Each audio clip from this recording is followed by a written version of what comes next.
चीर के बहादुर लहू दुश्मन के सीने का, यही तो मजा है फौजी बनकर जीने का। भाई फौजी बनकर जीने का यही मजा है।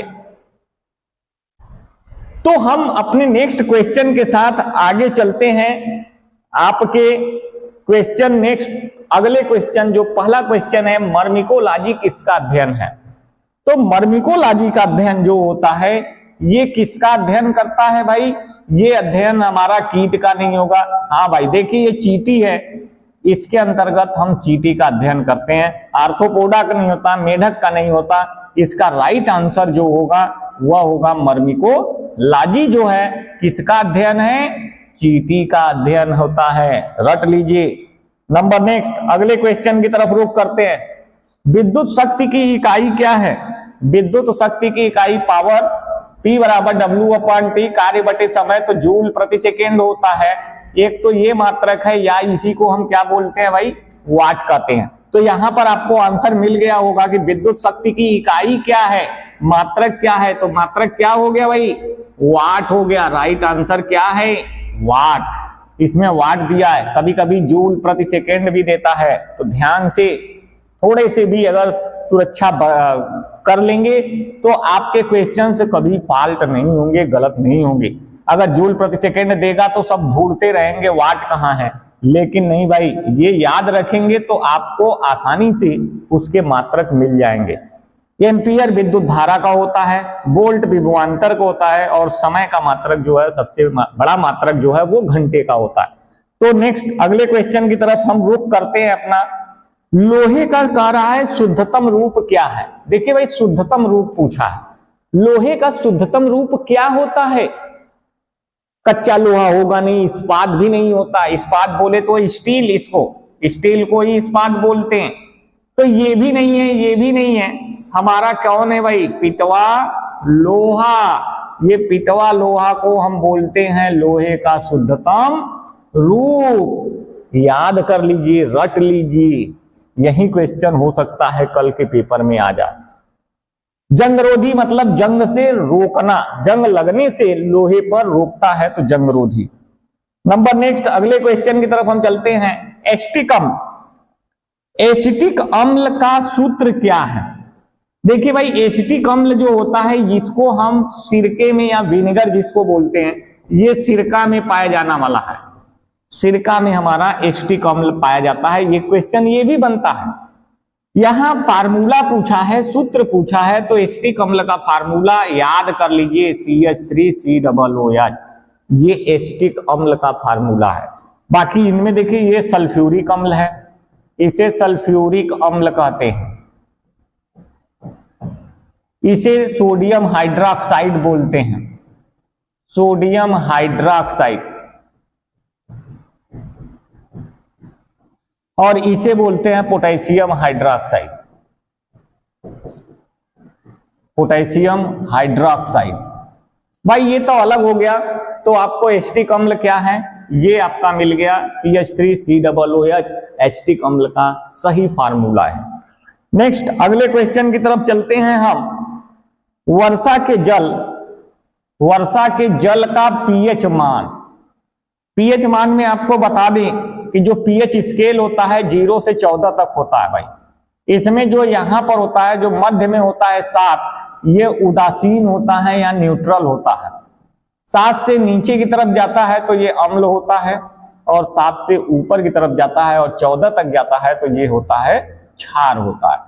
तो वर्षा का जल जो होता है ये शुद्धतम जल माना जाता है, इसलिए ये उदासीन होता है, न्यूट्रल होता है। इसलिए वर्षा के जल का पीएच मान कितना होगा? वह 7 होता है। इस पर आधारित तमाम चीजें आपको पीएच मान पर पूछता है। रक्त का पीएच मान क्या होगा? तो रक्त का जो होता है वो पीएच मान आप जान नहीं रहे हो।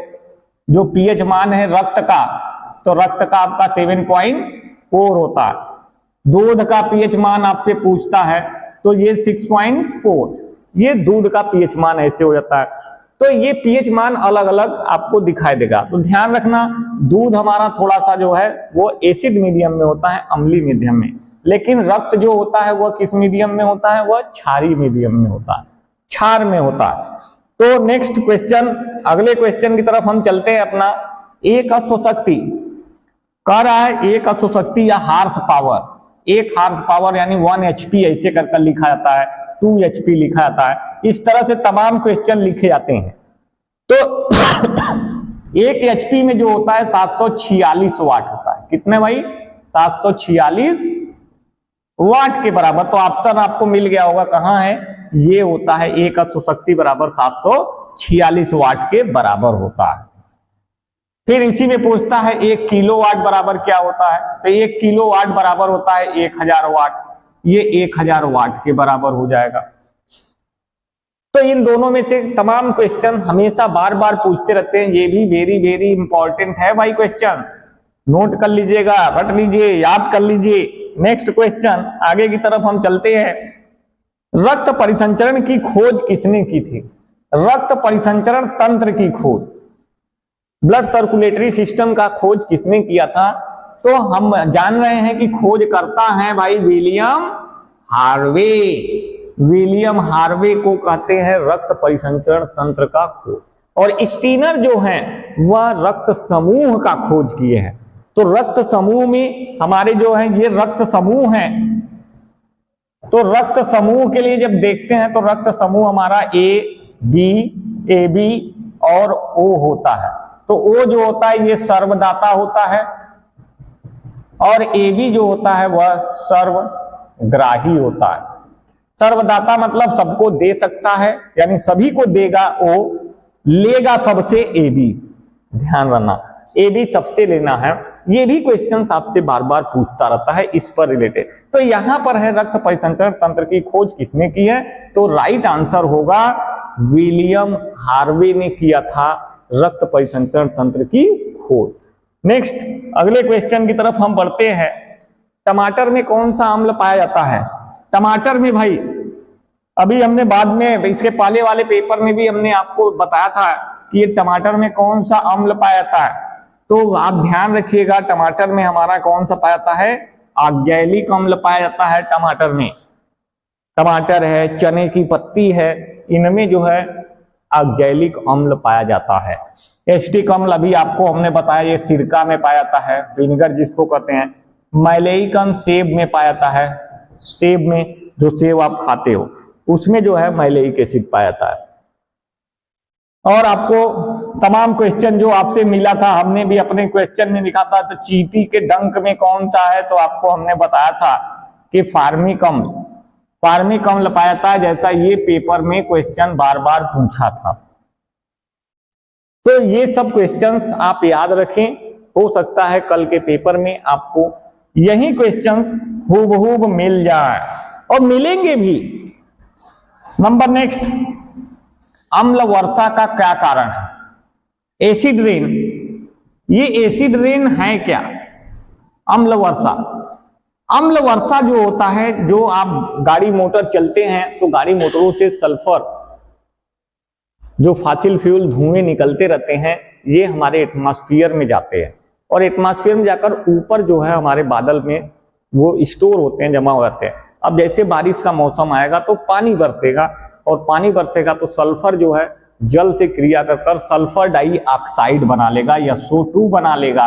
यही सबसे ज्यादा अम्ल वर्षा का कारण है। एसिड रेन करने का सबसे बड़ा कारण सल्फर डाइऑक्साइड होता है। नंबर नेक्स्ट अगले क्वेश्चन की तरफ हम बढ़ते हैं अपने। लिटमस कहां से प्राप्त होता है? कह रहा है भाई लिटमस कहां से प्राप्त करते हो? ये लिटमस आपको बता दें लाइकेन से मिलता है भाई। कहां से मिलता है? लाइकेन से, लीचेन से। जिसको लिटमस पेपर का प्रयोग आप अम्ल और क्षार के परीक्षण में करते हैं। लिटमस पेपर में है क्या कि नीले से लाल में, नीले से लाल में बदलना, ये किसका काम होता है? ये अम्ल का काम होता है। जबकि क्षार का काम होता है लाल लिटमस पेपर से नीले में बदल देना। एक दूसरे के अपोजिट है भाई, याद रखिए, इस पर भी आपसे क्वेश्चन पूछ सकता है। नेक्स्ट अगले क्वेश्चन की तरफ हम बढ़ते हैं। क्षार का स्वाद कैसा होता है?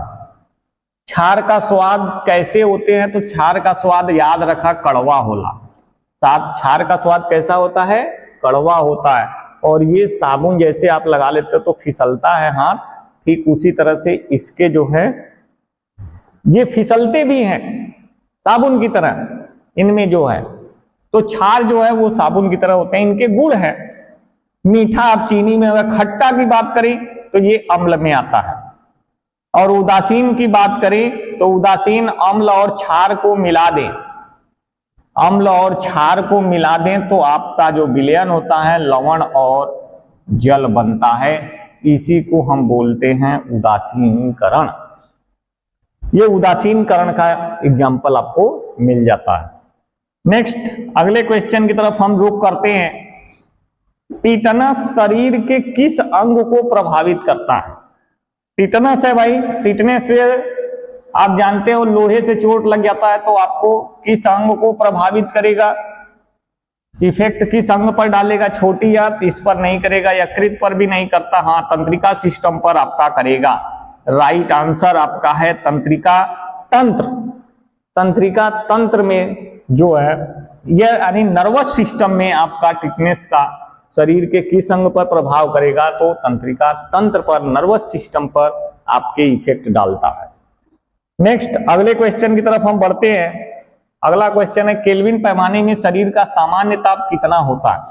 केल्विन पैमाने पर पूछ रहा है भाई, पैमाने पर शरीर का सामान्य ताप कितना होता है? 37 अंश सेंटीग्रेड ये सेल्सियस पैमाने पर होता है सामान्य मनुष्य का, या फ़ारेनहाइट में 98.6 फ़ारेनहाइट होता है। तो इसको आप 37 डिग्री सेल्सियस को आप जोड़ दीजिए, के बराबर 273 प्लस अंश सेंटीग्रेड, तो 273 प्लस 37 डिग्री कितना हो जाएगा? 310 के। अब आप देख लीजिए 310 कहाँ है? यहाँ पर है। तो राइट आंसर आपका क्या हो जाएगा? 310 के। शरीर का सामान्य तापमान कितना होता है? 310 केल्विन होता है। नेक्स्ट अगले क्वेश्चन की तरफ रुख करते हैं हम। ठोस बर्फ, ठोस कार्बन डाइऑक्साइड को, कार्बन डाइऑक्साइड CO2 ये ठोस है को क्या कहते हैं? इसको देखिए भाई हम बोलते हैं शुष्क बर्फ। इसको क्या कहते हैं? शुष्क बर्फ को हम बोलते हैं ठोस कार्बन डाइऑक्साइड कहते हैं। बाकी ये सब जो है गलत है। भारी बर्फ है, भारी जल जो बर्फ या जल होता है तो उसको D2O से हम डिनोट करते हैं इसके यूनिट को, इसका सिंबल D2O होता है। नंबर नेक्स्ट अगले क्वेश्चन की तरफ हम चलते हैं। लिटमस पेपर को देखिए भाई, सवाल फिर वही आ गया लिटमस पेपर को नीले से लाल रंग में बदल देता। अभी अभी हमने पीछे पहले वाले क्वेश्चन में आपको समझाया था कि नीले से लाल कौन करता है भाई? अम्ल करता है। तमाम लोगों का आंसर आ रहा है मेरे पास, यानी ये बदलने का काम कौन करता है? ये अम्ल है, तो राइट आंसर अम्ल होगा। जबकि क्षार क्या करेगा? लाल से नीले में बदल देगा। बाकी ये सब गलत है आपके ऑप्शन। नेक्स्ट अगले क्वेश्चन में आदमी के सुनने की तीव्रता का प्रसार कितना है? आदमी कितने तीव्रता तक के प्रसार को सुन सकता है? तो कितने सुन सकता है भाई? देखिए ये जिसको श्रव्य तरंग बोलते हैं, यह 20 हर्ट्ज से 20,000 हर्ट्ज तक होता है। श्रव्य माने सुनने वाला। तो ये 20 हर्ट्ज से 20,000 हर्ट्ज तक की जो ध्वनि है, इनको एक मनुष्य आदमी जो है सुन सकता है। ऐसे कम अगर 20 हर्ट्ज से कम हो से कम तो एक सुना बदे कुत्ता सुनला, इस आवाज को कुत्ता सुन लेता है। और 20,000 से अधिक, 20,000 से अधिक का अगर ध्वनि हुई तो एक सुना बदे चमगादड़, ये चमगादड़ है।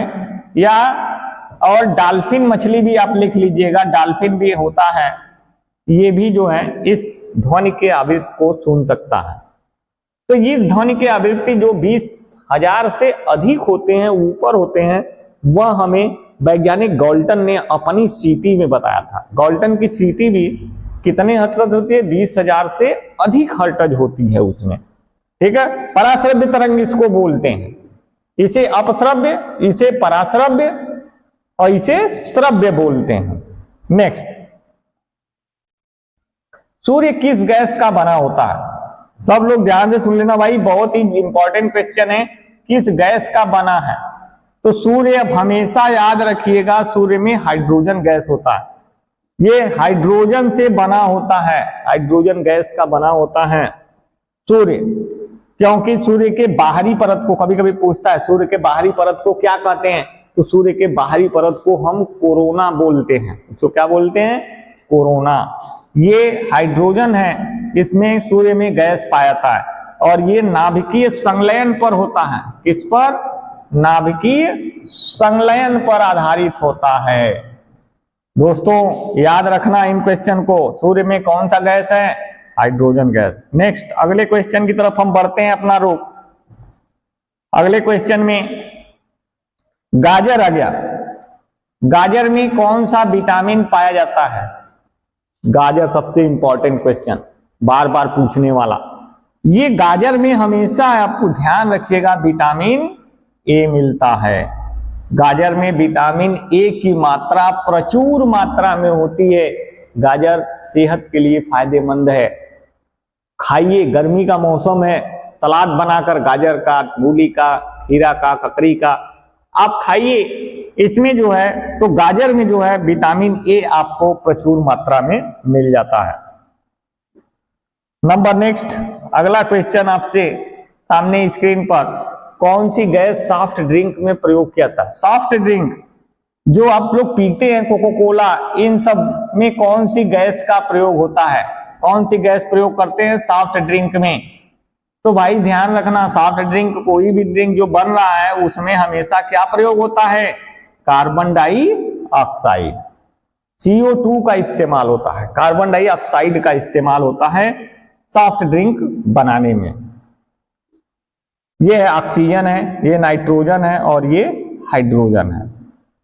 नंबर नेक्स्ट अगले क्वेश्चन पर, माइक्रोस्कोप की खोज किसने थी? तो माइक्रोस्कोप की खोज जो है एंटोनी ल्यूवेनहॉक ने किया था, याद कर लीजिए। एंटोनी ल्यूवेनहॉक ने माइक्रोस्कोप का खोज किया था। और माइक्रोस्कोप से होता क्या है भाई? इससे हम छोटी छोटी जीवाणुओं के आकार को, छोटी छोटी वस्तुओं को आसानी से हम क्या करते हैं? देख सकते हैं। इसी के लिए छोटे छोटे बैक्टीरिया, इन सबको देखने के लिए, छोटे छोटे चीजों को देखने के लिए हम माइक्रोस्कोप का इस्तेमाल करते हैं। तो इसके खोजकर्ता कौन है? ये हैं आपके ल्यूवेनहॉक। अगला क्वेश्चन आपके स्क्रीन पर, मेढक का हृदय कितने भाग का बना होता है? हमने आपको पहले भी बताया था, मेढक का हृदय कितने भाग का बना है? तो ममीम आपको हमने दिया था, म से मछली, मछली में 2, मे से मेढक, मेढक में 3 और म से मनुष्य में 4 वेद। इसलिए सही आंसर मेढक में क्या होगा? 3। तो यानी मेढक का हृदय कितने का बना होता है? वह 3 भागों। हृदय कितने भाग का बना है? 3 भाग का बना है मेढक का। नंबर नेक्स्ट अगले क्वेश्चन की तरफ, विटामिन डी की कमी से क्या होता है? विटामिन डी की कमी से, ध्यान से सुन लेना, ये विटामिन डी की कमी से होता है। स्कर्वी विटामिन सी के, बेरी बेरी विटामिन बी के और रतौधी विटामिन ए की कमी से होता है। तो यहां पूछा है विटामिन डी की कमी से कौन सा रोग होता है? तो आपका क्या होगा? रिकेट्स होता है। और ये रिकेट्स किसमें होता है? बच्चों में रोग होता है भाई ये। नेक्स्ट अगले क्वेश्चन की तरफ हम चलते हैं। तैरना न्यूटन के गति के किस नियम पर आधारित है? तैरना न्यूटन के गति के किस नियम पर आधारित है? किस नियम पर आधारित है भाई? तो न्यूटन के तीसरे नियम पर। तीसरा नियम है क्रिया प्रतिक्रिया का नियम, क्रिया प्रतिक्रिया का नियम, इसी नियम पर, और ये तीसरा नियम बोला जाता है। तो इसी पर ये आधारित है, यानी हमारा तैरना किस पर है? ये न्यूटन के गति के तृतीय नियम पर आधारित है हमारा। पहला नियम है गैलीलियो का नियम, जिसको कहते हैं गैलीलियो का नियम। तो ये गैलीलियो का नियम या जड़त्व का नियम भी इसे बोलते हैं भाई, ध्यान रखना। और दूसरा नियम F बराबर m इंटू ए, मास इंटू एक्सीलरेशन के फॉर्म में होता है। नंबर नेक्स्ट, अगले क्वेश्चन की तरफ हम बढ़ते हैं अपने। किस रंग के लिए तरंगदैर्घ्य अधिकतम होती है? किस रंग के लिए तरंगदैर्घ्य अधिकतम होगा? तो बता दे भाई, लाल रंग के लिए तरंगदैर्घ्य सबसे अधिक और बैगनी के लिए तरंगदैर्घ्य सबसे कम। और प्रकीर्णन ऐसे रहता है तो लाल का तरंगदैर्घ्य सबसे अधिक और बैगनी का कम होता है तरंगदैर्घ्य, लेकिन इसका प्रकीर्णन सबसे अधिक। दोस्तों, इससे भी रिलेटेड आपके ऐसे भी क्वेश्चंस आपसे पूछ सकते हैं, इसलिए दोनों को हम वेरीफाई कर अलग अलग आपको बता दे रहे हैं। तो यहां पर राइट आंसर होगा किस रंग के लिए तरंगदैर्घ्य अधिकतम होगा, तो वह लाल के लिए। अगर कभी कम कहेगा तो बैगनी के लिए। ठीक, नेक्स्ट चलते हैं अगले क्वेश्चन की तरफ। कौन सा विटामिन गर्म होने पर नष्ट हो जाता है, खत्म हो जाता है भाई? विटामिन ज्यादातर उसको गर्मा देंगे, वो बॉयल कर देंगे तो वो खत्म हो जाएगा। तो खत्म होने वाला कौन है? Vitamin C.